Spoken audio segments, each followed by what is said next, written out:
We're living it up, up, up. We're living that good life. We're living with Jimmy B. We're living it up, up, up. We're living that good life. We're living it with Jimmy B.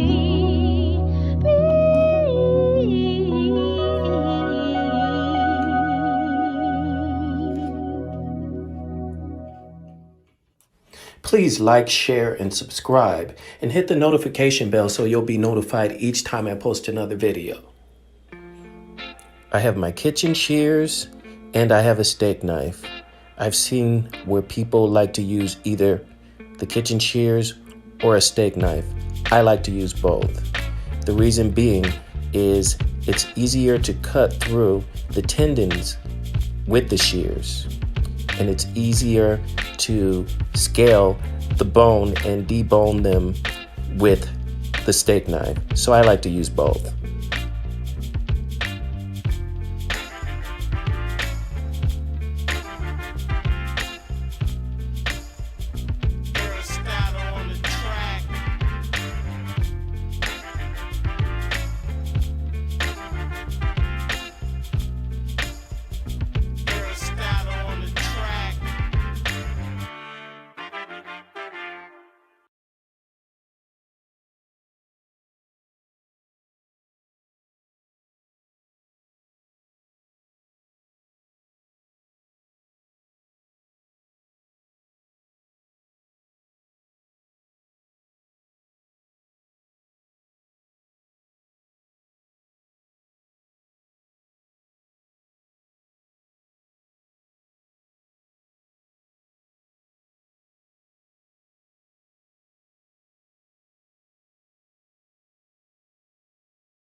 I'm going to toss my chicken bones in a freezer bag and put them in the freezer and use them later to make a chicken stock. I'll do 3 chicken wings on camera just so that you can get the idea, and I'll do the rest off camera.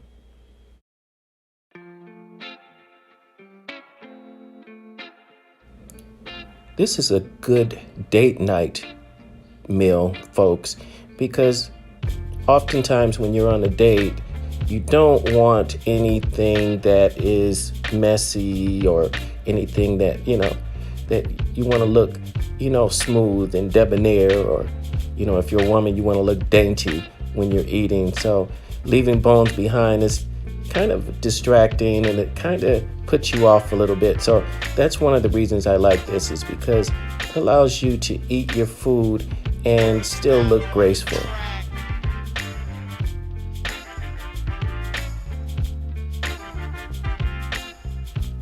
And this is a meal you can prep well in advance, and you can just stick it in the freezer and really impress your guests. You want to look well put together and have time to, get dressed and fix yourself up before you have a dinner party. And so this allows you to do that because you can do this well in advance.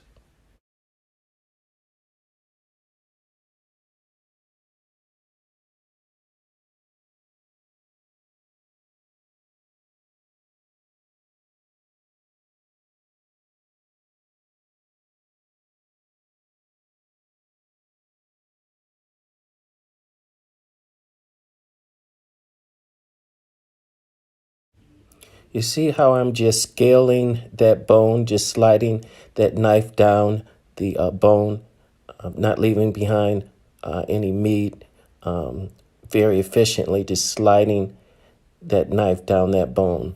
That's what you want.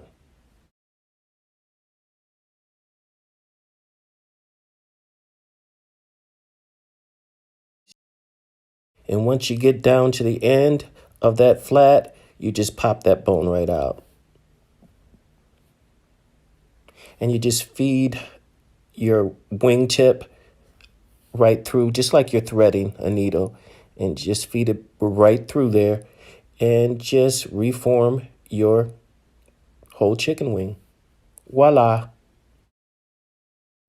So you want to use your kitchen shears to go around that drum and cut and release those tendons.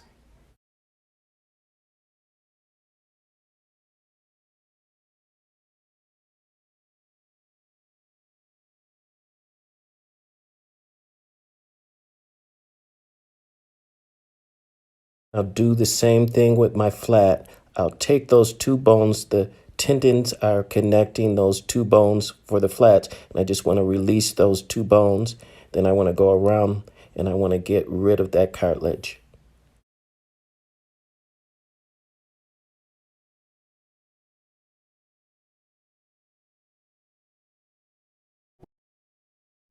This is truly a labor of love. I love prepping food. It's a recipe for those of us who enjoy prepping food. It relaxes me. I enjoy prepping food. But if you don't enjoy prepping food, this is probably not the recipe for you. I have two 1 pound bags of raw peeled shrimp that have been deveined. They're medium sized, and the reason I went with the smaller size is because they're more cost effective. And since I'm dicing them up, the size isn't really important, and so you pay more for the larger shrimp. So it's more cost effective to use the smaller one since I'm going to dice them anyway. So as you see, I am not only dicing them, but I'm giving them a nice press before I actually dice them, just to pulverate them really nicely. And so we'll move on to the next step.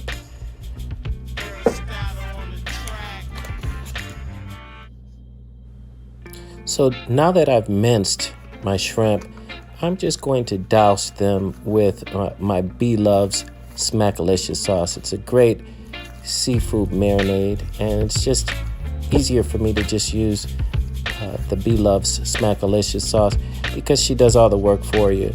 It's got all the ingredients that I love: the thyme,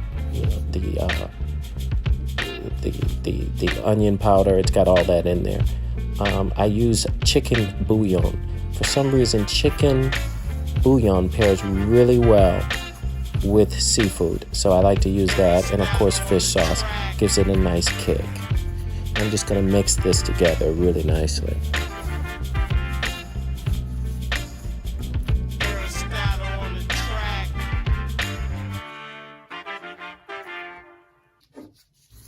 So I have a pastry bag, and I'm just going to fill the pastry bag with my minced shrimp.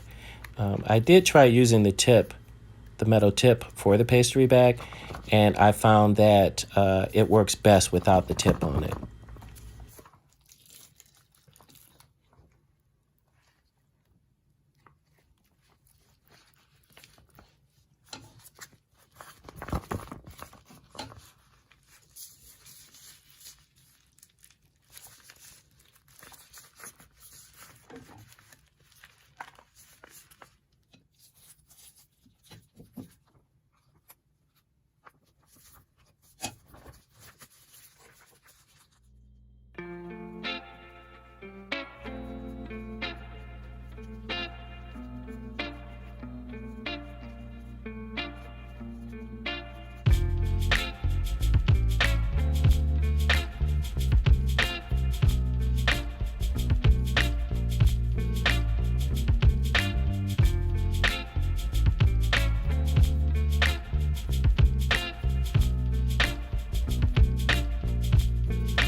Bloves sauce and voila. That's all you need. And so I'm going to use this as a hot bath to dip my chicken wings, and it's going to firm them up. It's going to act as a firmer. It literally encases it like a sausage when you dip it. And I just used a little bit of hot chili paste. I'm going to butcher the name if I try to pronounce it, but I'll post the name of this particular Korean chili paste so that you can see what it's called, but I'm not going to try to say it. I had a hard time getting my hot chili paste out because I was near the bottom and it was in the refrigerator, and so I had to do a little bit of maneuvering to get it out. I apologize for it. I'm like school in the summertime. No class. No class.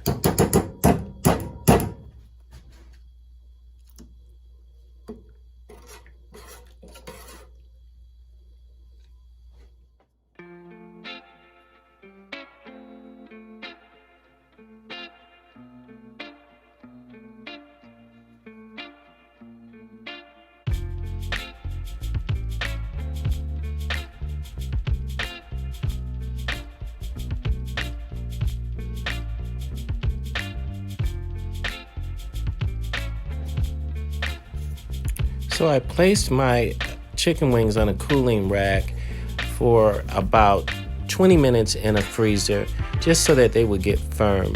And so I just wanted to even them out, give them a nice even trim on them, just to neaten them for presentation purposes. I'm going to take those bits that I have from the edges that I've trimmed off, and I'm going to make a gumbo with those.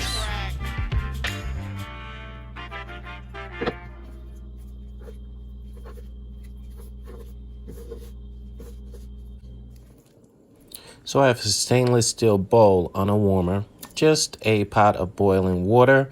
I want this to simmer. I don't want it to burn, so this is my method for ensuring that that doesn't happen. I have my minced garlic, clarified butter, soy sauce, toasted sesame oil, and onion powder. I have my 2-time spicy sauce. And I'm just going to let this simmer for a moment just so that the ingredients will amalgamate. Of course, I have my honey. I love honey.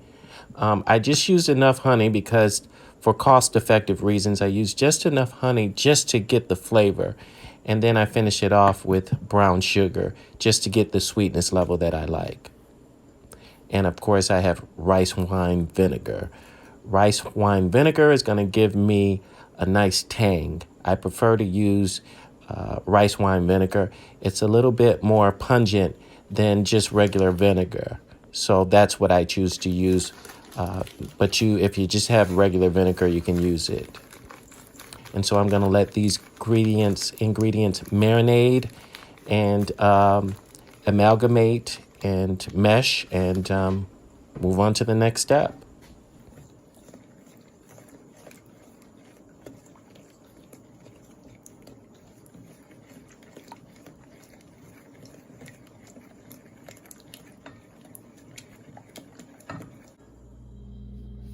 So I'm going to baste my shrimp stuffed chicken wings with the marinade.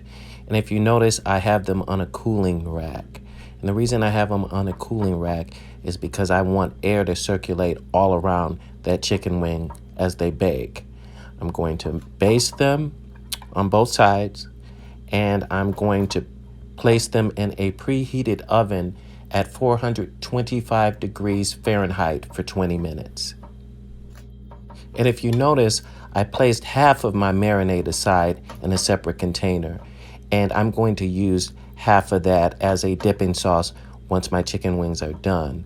I don't want to baste my chicken wings with the same sauce that I'm using for my dipping sauce because they are raw, so I don't want to cross-contaminate my dipping sauce. Once the chicken wings are done baking, you may choose to baste them a second time with your marinade, but that's optional. If you choose to baste them a second time, use your dipping sauce marinade, not the one for your chicken wings that you used for your raw chicken wings, because you definitely don't want to cross-contaminate your chicken wings. So I'm going to make a wet batter for my breading made of egg whites and 2 times spicy sauce. That's all I feel like I need. I don't use the entire egg because I find that the egg yolk actually makes the breading on your crust soggy. So I usually just use the egg whites. It gives the breading something to adhere to. So I start with just plain white flour, all-purpose flour, and I use that to coat my bare chicken wings. And with that on there, it gives the wet batter something to adhere to. So after I've let these rest for a couple of minutes just to soak in any of the moisture, just to let the flour soak in any of the moisture, then I'm going to, just give them a nice dip in the egg white 2 times spicy wet batter. It's going to give it a nice adherence, and move forward from there with a second coat of my breading.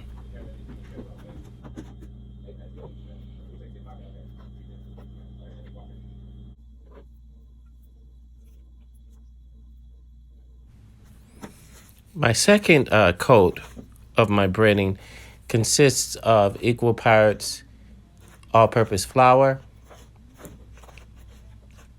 fine yellow cornmeal, cornstarch, and about 2 tablespoons of baking powder. And of course, I seasoned it with garlic powder, garlic salt, onion powder, and a little bit of thyme.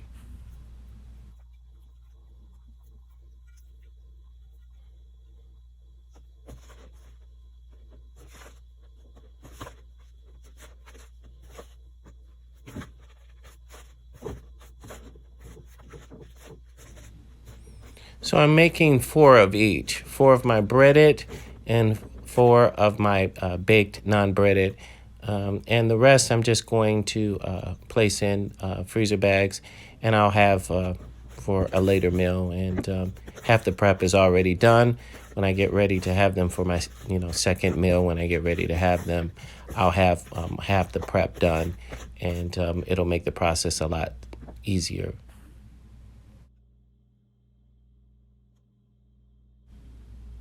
I preheated my Dutch oven at medium-high for about 10 minutes, about 1.5 quarts of vegetable oil. And so I'm just going to deep fry these until they're a nice golden brown. That usually takes about, I want to say about 6 minutes, because remember, there's no bones in there. So they cook a little bit faster than your traditional chicken wings. Then after about 2 minutes, I just want to give them a little bit of a push, tossed around, just to make sure that they're not sticking and that they're evenly cooking. And then, of course, I want to make sure I give them a nice turn, because I want that coat to be nice and even on there. Never use a fork to probe or turn your chicken, folks, because what you're doing is you're poking that and you're perforating it, and you're letting all that juice and all that wonderful flavor just seep out of there, and it's not going to be as juicy, so don't do that. And always take it out of that grease and place it on a cooling rack, because you want it sitting up. You don't want any barriers, and those barriers, if it's making direct contact with the container that you're placing it in, will make it soggy. So you don't want that either. Always use a cooling rack. And voila, here we have it. Our deep fried Thai style chicken wings, boneless chicken wings stuffed with shrimp, and our roasted chicken wings in the oven are just ready. After 20 minutes, they're coming out.